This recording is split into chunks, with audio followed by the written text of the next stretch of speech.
Good morning. I'm Adam Kreeft, local agent manager and working with Music Declares Emergency. So this is Green Touring and Live Performance presented by Live Nation Canada. So the intent here was so many groups being vocal and visionary, in a collective effort to recognize environmental impacts and sustainability issues within the sector. This panel considers the advances that have been made, the targets that have been announced, and the strategies that are necessary to realize a zero-carbon live music sector. From campaigns to ban plastic, to tent recycling, green power, to living walls and roofs, festivals, venues, agents, and promoters are starting to join the conversation in Canada alongside some of the great work our panelists are already doing in the space. Join me in welcoming our most excellent panelists today.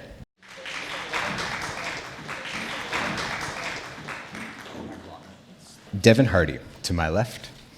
So I won't spoil all of it with your excellent bio here, but Devon Hardy is an environmental specialist with a background in environmental sciences and water resources management. After working in the environmental field for several years, she decided to pursue a career in the arts and began working on sustainability initiatives in partnership with different arts organizations across Canada. She managed the adaptation of Julie's Bicycle's creative green tools in the Canadian context and is now the program director for the Creative Green Tools Canada program through the Centre of Sustainable Practices in the Arts. That is a mouthful. She also has a passion for arts governance and is the secretary of the board of directors of Mainline Theatre and the St. Ambroise Montreal Fringe Festival. Welcome, Devon. And on our lovely video screen behind us here, we have Claire O'Neill, an internationally renowned figure and a leading voice for sustainability in the live events and entertainment industry, regularly speaking alongside heads of industry, activists, scientists, and UN agency and government officials, co-founder and CEO of AGF, a greener festival, from 2006. Producer of the Green Events and Innovations Conference, consulting as sustainability expert to Live Green, and chair of the Association for Electric Music Green Working Group. Claire has trailblazed best practices, including the Greener Festival Award, Green Tour Rider for Arcadia's spectacular shows, and the Green Artist Rider with Paradigm Agency. Please welcome Claire.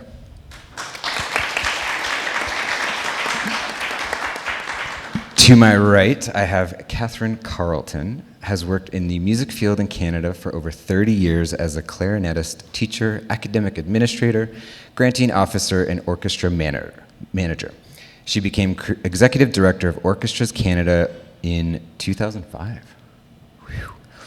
Katherine has a Bachelor of Music degree in performance from the University of Toronto and a master's degree in management from McGill University through the McGill-McConnell Program for National Voluntary Sector Leaders. She was named as the member of the Order of Canada in December of 2016. Let's welcome Katherine.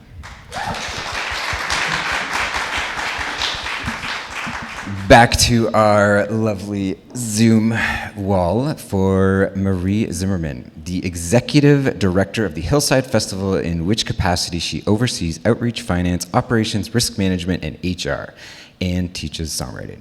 For over 15 years, she has worked for 5 Canadian arts festivals in music, dance, jazz, film, literature, acting as artistic director, publicist, HR consultant, emergency plan architect, strategic planner, and treasurer. Please welcome Marie. Thank you. Last but not least, we have Marika Anthony Shaw. Her bio is the longest and the most impressive, and I'm gonna try my best. I want to get to the meat and potatoes here. So Marie, if I go short here, I apologize. It's nice to see you on the screen again, though. We've been doing this a few times over the last year. One of these days in real life. So anyways, Marika Anthony Shaw. Artists have always been at the forefront of social change, and for violinist and violist Marika, driving social engagement has been at the core of her musical endeavor. While initially gaining recognition in the Grammy-winning Montreal-based band Arcade Fire, Marika also saw opportunity to harness and direct the energy of a passionate fan base and founded Plus One, a global initiative that empowers artists to partner with their fans to drive awareness, advocacy, and resources for organizations doing proven, measurable work for the world's most disenfranchised populations. Through this initiative, over $6 million has been raised for leading social justice organizations by nearly 100 artists, including The National, Sam Smith, The XX, Churches, Flume, Grizzly Bear, and so on. I'm gonna nail it on your bio right there and let us kind of get into the conversation. Everyone, please welcome Marika.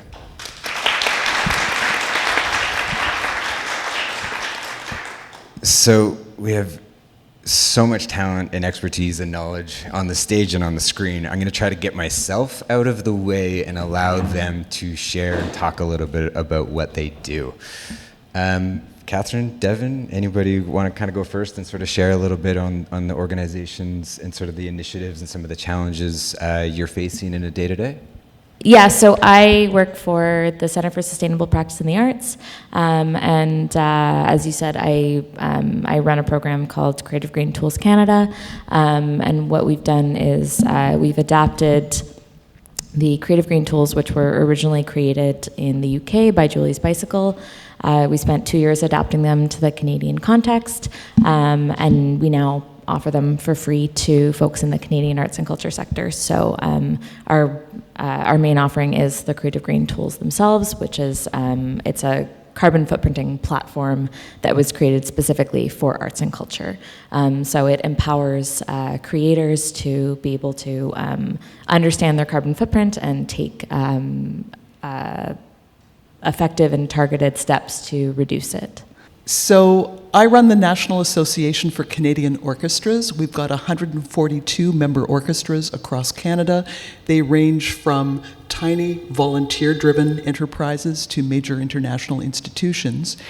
And I come to you as someone who cares deeply about the climate crisis, as someone who resists frameworks and management talk, and who winds up using a lot of frameworks and management talk in my work. You know, I'm fundamentally a mess, and I strive for all the strategies to help organize my thinking and create coherent things that folks within our membership can grab onto.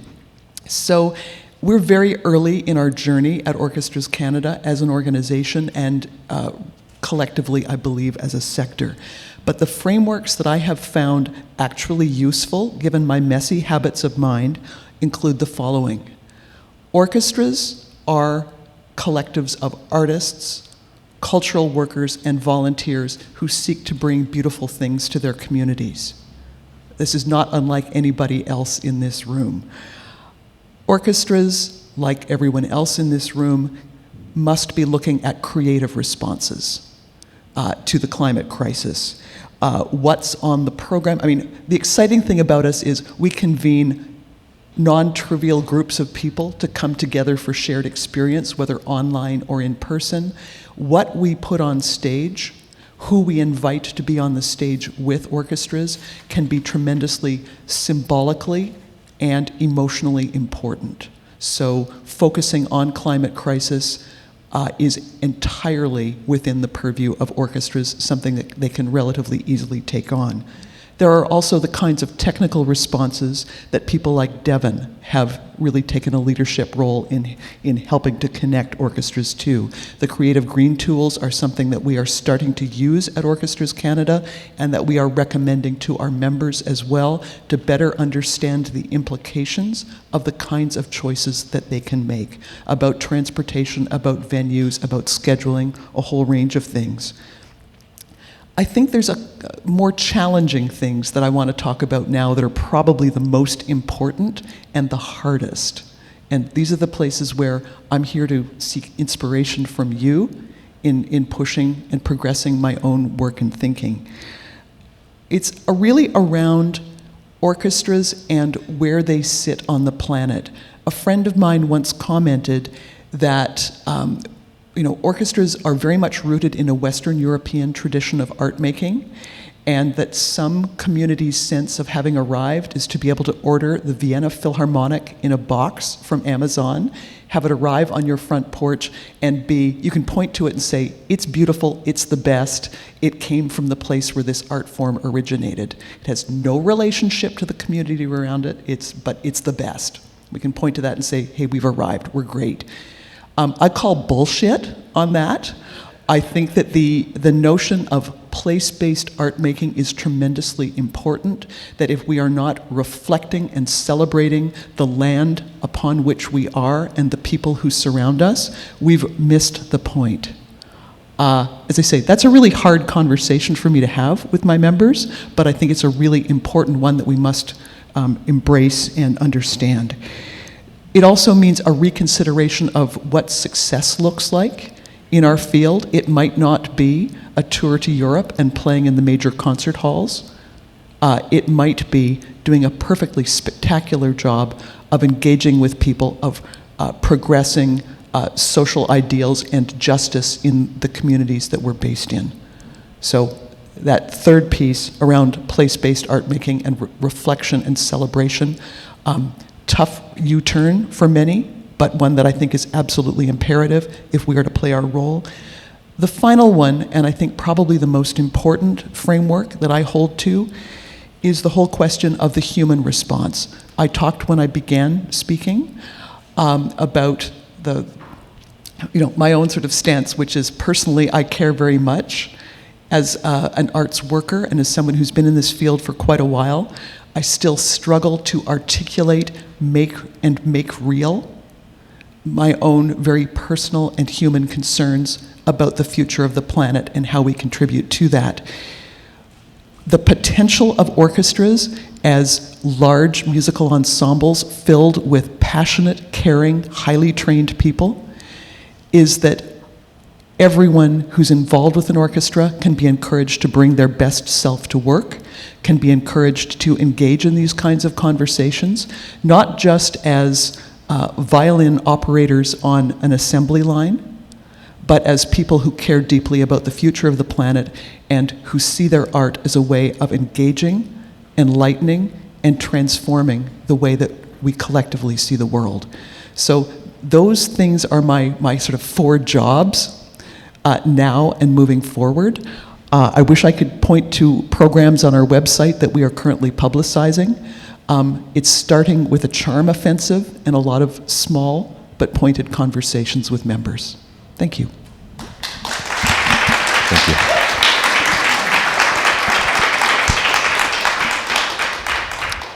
Hillside is one of the leaders in the space when it comes to, always working with you and Sam has been fantastic, and just some of the green tools that you guys would implement. But I'll let you talk a little bit about the festival and what you've been doing over there. Okay, thank you so much. Hello, everybody. So Hillside was started in 1984 by musicians, local musicians, but also environmental activists. And I think that has made a difference in our history. So we're going into our 40th year. We run 2 festivals a year. We present concerts. We do school, camp, and online courses. We have a strong Indigenous circle, Indigenous programming, multiple stages, and so on. But many of our green initiatives are actually 40 years old or over 30 years old. So I think that's my contribution here today. If we could do these things over 30 years ago, other festivals and presenters can do them now. And I feel like that's what I'm being called on to speak to right now, is like, how did you feel about it back then? And how do we stop people from criticizing us for doing it now? So for instance, we've been dishwashing for 6,500 people a day at our summer festival. And this is not with the aid of electricity. This is in a remote conservation area. So we have to, we have to get rid of our own gray water. We have to do all kinds of things. So we have a solar panel that heats the water that we bring in from the conservation area and so on. We banned water bottles over 15 years ago. And we only kept them in place up until that time just because artists kept asking for them. and we felt like we weren't being really good hosts. But we have had a water truck on site for over 22, 23, maybe 25 years through a city sponsorship. It's just a huge truck, and people come, and we originally came up with this cool little sort of tap system. And so we encourage people to bring their water bottles. And again, like this is like over 20 odd years ago. And so people did. So, you know, the lesson in all of this is to limit people's options. If you don't have plastic water bottles available, they can't buy them and they can't use them. And if you don't have throwaway dishes available, people adapt. We also have bike brigades and shuttle buses and solar and pedal power and things like that. And then we've measured our footprint over a 5-year period. Because we're a grassroots, very independent organization, we weren't actually measuring anything. We were just doing the work of implementing green initiatives all this time. So finally, Ian Garrett actually tapped us on the shoulder and said, well, you know, let's get to work on that so we can establish a baseline, and then your green initiatives can develop after that. So, you know, like one of the things we've been doing lately to annoy people is by demanding that suppliers show us how they're being sustainable when we send out RFPs or RFQs, for instance. Anyway, enough from me.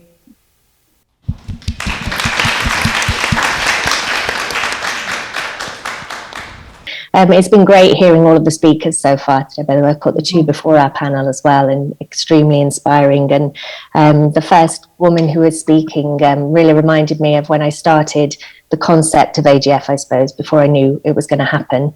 And that was in 2002 when I was at uni, or just before uni, when I was 19, and discovered these amazing, inspiring people who had been doing I suppose it was the hippies, the travellers, and the people who'd been building green festivals, being activists, going out and protesting against wars for animal rights, all of these quite far from mainstream, as we call topics.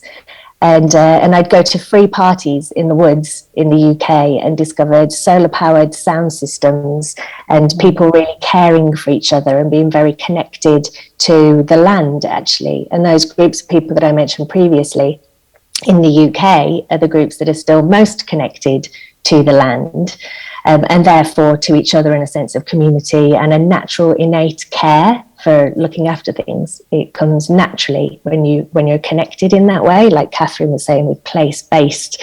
It's fundamental.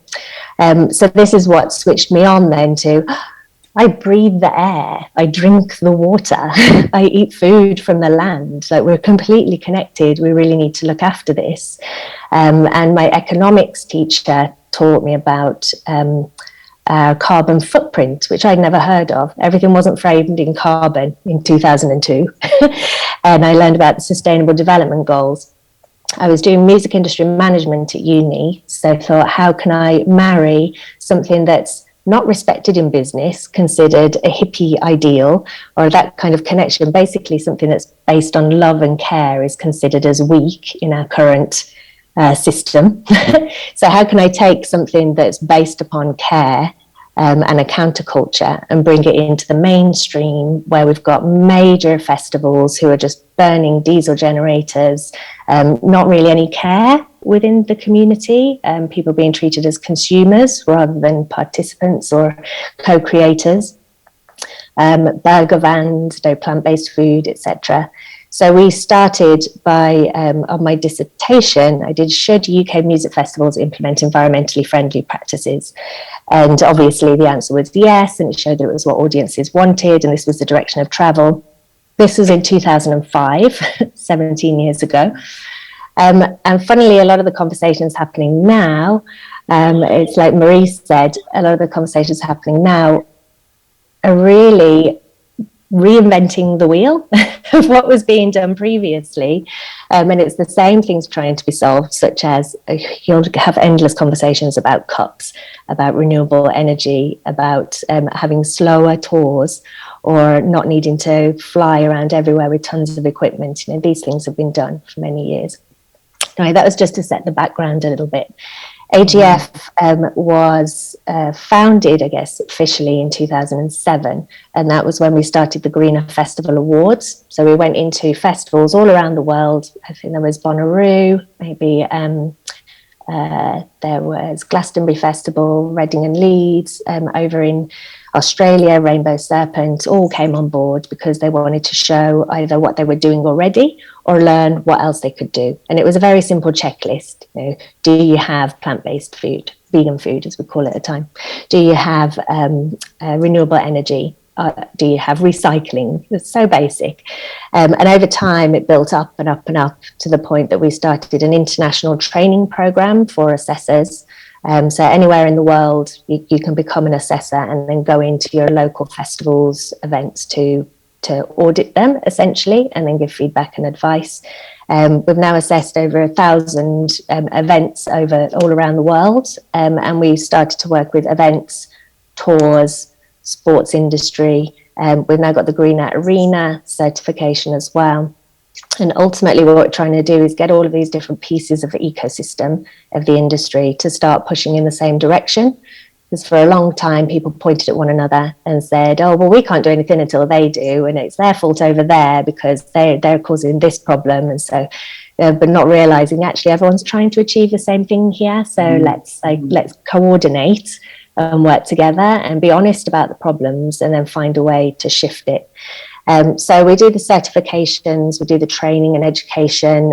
We're now trying to influence governments here in the UK. We don't have one at the moment, actually. It's kind of fun, a bit scary, but trying to push policy in the right direction, because you can only do so much as an individual, an artist, an event, whatever you are, so long as the framework around you that sets the rules, the regulations, the taxes and the subsidies, there's these ceilings, walls and barriers that are going to force you to operate in a certain way. If we've got a transport sector that's on fossil fuels and an energy grid that's on fossil fuels, and our agricultural systems are funded to be intensive and damaging to the land, then how do we create a green event within that?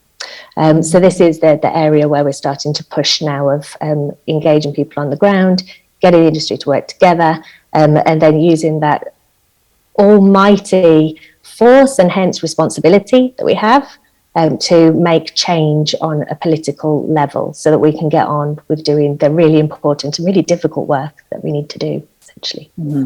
Thanks, Claire. And last but not least, Marika, would love to hear a little bit about Plus One. I know your team recently rolled out the Climate Fund, the component within the umbrella you've already been working on, but I will let you speak to that. Thank you. Thank you so much. I just want to echo what my fellow panelists have said. It's a real pleasure to be here with you. It's too bad I'm not in person, but I'm grateful to be here virtually, and have really enjoyed hearing all the conversation. It's a critically important thing that that has been put together for us here in Canada. Lots to learn from other places, lots of incredible implementation that's already been happening. So it's a wonderful place to share. Thank you so much for having me. So at Plus One, we are a nonprofit here in Canada. We're also a registered 501c3 in the States. We work internationally. And we work with now over, 300 leading music industry artists, events, and other cultural leadership. And really our role and our design is to unlock funding as well as build visibility for high impact social and environmental justice. We support kind of the cultural leadership. And one of the important things that we do, and one of our priorities, is really our extensive relationships with nonprofits in the grassroots sector, as subject matter experts and as the leaders that we respond to help create kind of measurable outcomes. And by the end of this year, it's projected that we'll have been able to deploy over nearly $25 million in small grants to solutions-based organizations for environmental and social justice around the world. And I say that not to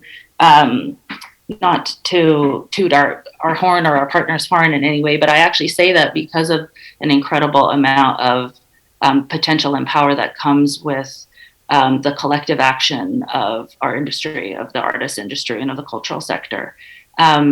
30 to 40% of artists coming to Plus One over the last couple of years are coming with inquiries around climate, around the conversation, what their roles can be, including many of the conversations that my colleagues and all of you are having as well around green touring, what the offsets look like, how can I partner with green events, and a kind of repeated conversation that comes to us has been around a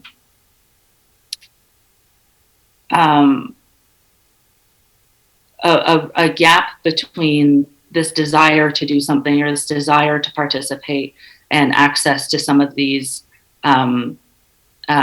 solutions, access to some organizations. They're really thrilled to hear about it. I'm always thrilled to hear her and learn more about all of the work that's going on here to make these connections, as well as an opportunity to kind of to raise money and go beyond these their own individual band, but how as cultural leaders they are also, and I think we can all see that there's this responsibility that has been kind of a theme that we've been talking about today as cultural leadership, as social leadership, and where we are as artists, we have responsibilities of microphones and being on stages, and the social leadership that is inherent in that as well with we call them fans and followers. So one of the things that I was just listening to this morning, and we don't have visibility on the room, unfortunately. I know that there's been some technological things, so it's not a problem, but if I don't say the right person's name, I really apologize. But I think it was Teresa who was talking about the knowing moments, but just kind of like having these knowing moments for people and how transformative that is, as well as Soren talking about this learning of, for example, Ontario, and that we don't really realize all these really important things that are happening, that there was the largest kind of carbon mitigation happening in Toronto, and then this was going on. And so Plus One kind of took a bunch of these conversations with subject matter leaders, a bunch of these conversations with the artists, the 30-40% of these artists that are coming to us with their teams, and we've launched a climate fund. And really this climate fund is designed, it's not about wrapping green branding on something. We've seen this all over our industry all the time, but it's really about following real leadership of experts. It's about the convening power of culture, and it's about supporting solutions. And one of the things I think of the conversation is really around raising, in a sense, the public literacy. I think it's really important. I think we all agree, like, no one's trying to convince anybody that climate change is real. Well, actually, I won't say that. We are trying to do that in some areas of America. However, so I don't want to diminish that. But in this conversation today, all of us in this room or this virtual space together, I think we don't have to convince anybody. But I think that there has been a request of the subject matter leaders that we're talking to, of scientists, of grassroots leadership, to raise the public literacy around some of these things, like what are the largest carbon mitigation projects, like getting us kind of up to speed. A lot of the knowledge that we're talking about is still sort of in kind of 2004 like kind of social literacy rates. So one of the purposes of our climate fund is building advocacy pathways and learning pathways, bringing together subject matter experts, grassroots leadership, and cultural leadership all together in rooms, so that what is being deployed to the public is consistent, is trusted, is timely, it's responsive to what is currently happening, what the current news that needs to get out to the public really is. And then at the same time, allow our partners to collectively raise money and impact for the environmental movement. And I think what the fund is unique too is that allows really us to collectively remain responsive to current events, any rapid response needs, as well as kind of the evolving priorities in the environmental movement. So we are building a big kind of advocacy, and it's really exciting. We have multiple artists that have already taken on this responsibility. We're working in partnership with organizations like Music Declares, and being able to deploy critical funding as well as these kind of trusted messengers to get the message that we need the public to raise, such that we can make these systemic changes, such that our government listens stronger in all levels of government to really participate. That's a little bit of what we're doing. So it's curious. So my experience, and I'm just coming off tour in Japan and in Mexico City in the US, and it was in London, and I'm advocating on behalf of my artists, and whether it's deploying green riders or simple things, and you constantly find this resistance. Like whether it's from a tour manager, whether it's from a venue, and your artist almost finds themselves in a place where it's like, well, I don't want to be that band. I don't want to be that artist. And you're sitting, get rid of the plastic water bottles, very basic things. Is there, and it's sort of two-sided, what areas are you finding traction and momentum in that conversation? And more often than not, is it bottom up from the artist, or can it feel top down from managers, labels, etc., behind the wall, enforcing those things, and so that the artist doesn't have to be on the front line trying to push for something and almost being pushed aside for it.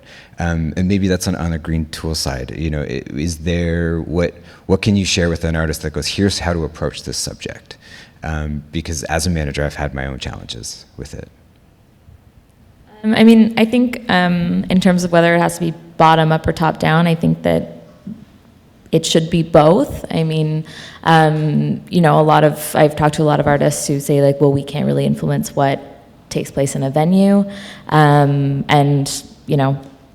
Similarly, presenters say like, well, we can't really influence what artists are doing on tour. So I think that a collaborative approach is definitely, I would say preferable. In terms of like where there's the most traction in the conversation, I think that all efforts being made towards greener touring, greener presenting are they all contribute to something really valuable, and like just getting these things more kind of normalized is really important. Like right now, from what I've been hearing, green riders aren't necessarily a normal thing, but normalizing that is important, as well as like normalizing different ways of transporting people, different ways of transporting equipment, actually having mechanisms in place to influence how your audience travels, because time and time again we've seen through research that like audience travel is one of the biggest impacts. It often is the biggest impact, especially in live performance. And so venues are starting to come up with creative solutions to reducing that impact by either like offering discounts for like carpooling or more bike parking or shuttle buses to and from major centers and things like that.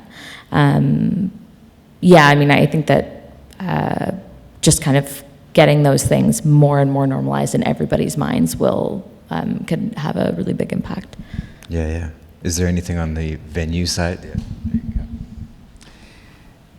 So I did some preparation for my time here today, and one of the conversations I was having was with managers of orchestras across Canada about the conversations they were having about environmental sustainability. And I discovered something rather remarkable, which is that the most attention around, are you comfortable with this possibility of sponsorship from a resource extraction company, that dialogue with artists, or are you comfortable with this approach to promoting your performance? Is this consistent? Tends to be in dialogue with Indigenous artists, creators, and knowledge keepers. The level of attention being paid to Indigenous voices in conversations about how art is going to be presented and supported is inspiring. I think it needs to be universal. But I have found that rather intriguing. Once again, asking Indigenous people to do heavy labor, but I am in awe of the leadership that those artists, creators, and knowledge keepers have demonstrated in that level of fidelity and consistency between their artistry and their beliefs. Thank you.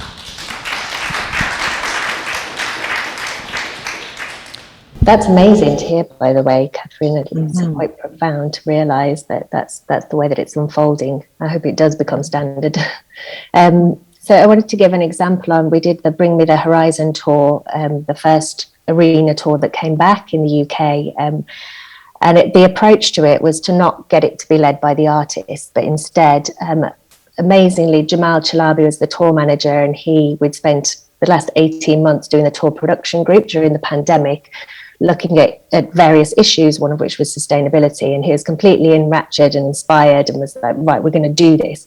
So he came back as the tour manager and coordinated that the agent, the management, the promoter, the production manager, and all of the venues would agree in advance that they were going to go for a greener tour, bring AGF on board to help to advise on what that was going to be during the advancing, to allocate a budget that was set aside for, if you're going to emit a ton of carbon, it's going to be £200 to remove it.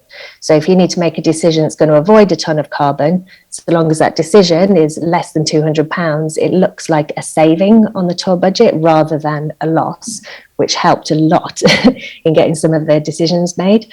But this approach of having all of the stakeholders of the tour together, the artists were, obviously they're ultimately paying for the entire tour, but it wasn't them that were being put into the limelight or or the opposite to what the limelight is if it's negative. And it was really effective. However, when we went on tour, the tour manager, Jamal, got COVID, who was spearheading and really for it. And so another tour manager had to come in last minute, which meant, and I was on the road with them as well.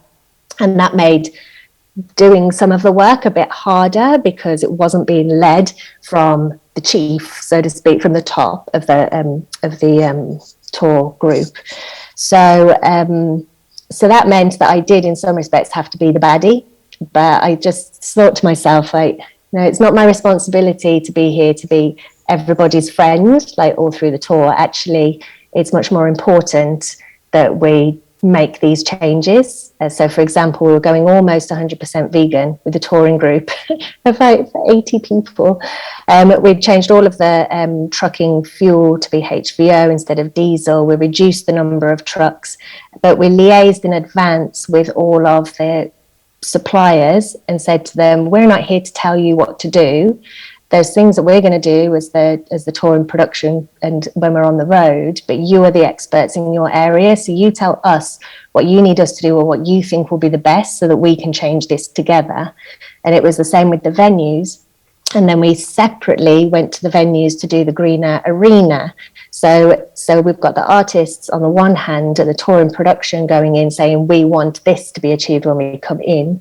And then on the other hand, we've got the arenas saying, we want this to be achieved when you come and visit us.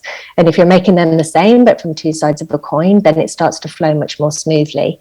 But definitely there needs to be more support around the artists and people not worrying about being the ones that are like, oh God, here you are telling me what to do, because actually we need to get it done and we can't all be nice. And I feel like that's sometimes a responsibility.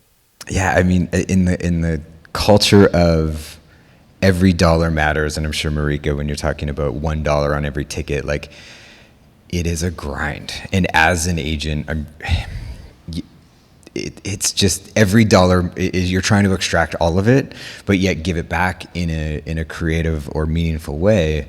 Yeah, Marika, are you able to speak to your experience in trying to deal with, leadership teams in going, that dollar does matter, and taking it out of the deal memo or whatever? Have you sort of faced those challenges? We haven't had a lot of challenges around it, and how we integrate the dollar is like once the ticket has been set and the ticket price has been set, plus one is actually on top of the ticket, like a facility fee. So we work such that the market value of the ticket doesn't change. And we work with all the teams such that if a ticket is like a $50 ticket, a $51 ticket doesn't change like the market and doesn't change the sales. So, and we partner with everybody that way.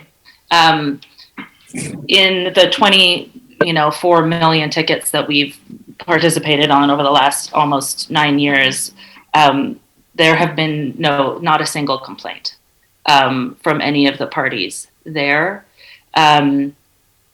And I think what that means is like a couple of the parameters that we work with are, we're often working on tours that are above a $30 ticket. Not always. Occasionally we're working lower. We often will work with different parties to make it, really our job is to make it as simple as possible and as kind of like low-hanging fruit as possible, so that nobody says no to doing it. So that's kind of our strategy. If that means that, some tour sponsors come in and participate on this, we do campaigns with local companies for, brand visibility that might kind of participate with the +1 portion of this and be able to raise extra money that's not from the fan pocket. We do that as well. But what we've been able to do with that is just place it in the settlement. And really +1, this is kind of like the boring part or it's not boring for us. We don't think it's boring, but we think it's important. But it's kind of the headache for everybody of the part of kind of like granting compliance and taxation requirements and what all the charity compliances are. And in Canada, there's certain charity compliance, and in the States, there's a state-by-state different charity compliance and commercial co-ventures and cause marketing laws and all of this headache stuff that makes this kind of desire to participate in something, the middle really headachy, annoying bit that like we don't want to impose extra effort on tour managers. We don't want to make this more difficult for promoters and venues. We don't want to make this more cost prohibitive for artists and their teams and their management. And so that's really why +1 was designed. One of the big things that we do is we kind of like take that headache out of it, and we handle all of it, and we handle all of that compliance, all of the granting, all of the like T's and I's and dotting and all of this stuff, such that the tour can happen as smoothly as possible while we take on that responsibility. And then, we don't do a lot of kind of green touring organizing. So we'll partner with our partners in green touring all over the place, and always thrilled to meet new people. Occasionally that means that there may also be an additional kind of like conversation around financing, how to finance that piece of the tour, because it can be, it's expensive for for many tours to do this. And so, I love this idea of us talking together, and I know that we've talked with Music Declares Emergency about helping also kind of eliminate this all or nothing mentality around green touring, and really allowing for there to be like levels of, I can do this right now. Maybe I can't have a full vegan tour, but I can have meatless Mondays on tour, right? Or I can train for these, portions of my tour that otherwise would have been flying, or whatever it is. Like, I think, I'm sorry, I totally just switched topics, but I kind of went back to the question before. But just to kind of say that I think that this kind of collective normalizing, I think, Devon, you were talking about normalizing this, and like the more we have more artists doing this and normalizing this, it's just becoming part of the culture.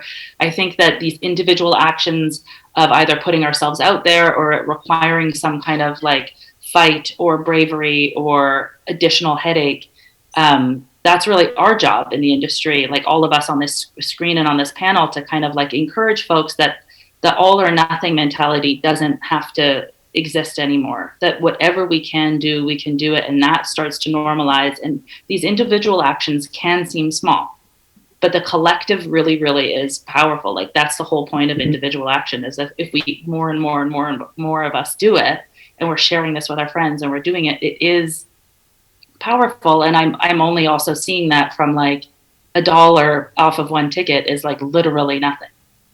But we now have a system in place where these dollars are transforming projects, and allowing, you know, small grassroots nonprofits to keep their lights on, to hire new staff, to really solve some problems. Yeah, I think to my earlier question was collectively, how do we just sort of slow it down, create a culture of, like, get rid of the, like, you got to get it while it's hot, you got to get it now, you got to, like, and that creates the, well, that's $1 to here, and that's, you know, all these little creative solutions get pushed aside when it's, well, it's $2 more for the organic cotton t-shirt, and you could make it, it's all those pieces. But thank you to everyone today. Thank you. I'll pass the mic back. Thank you so much to all our panelists. Keep the applause going for a moment.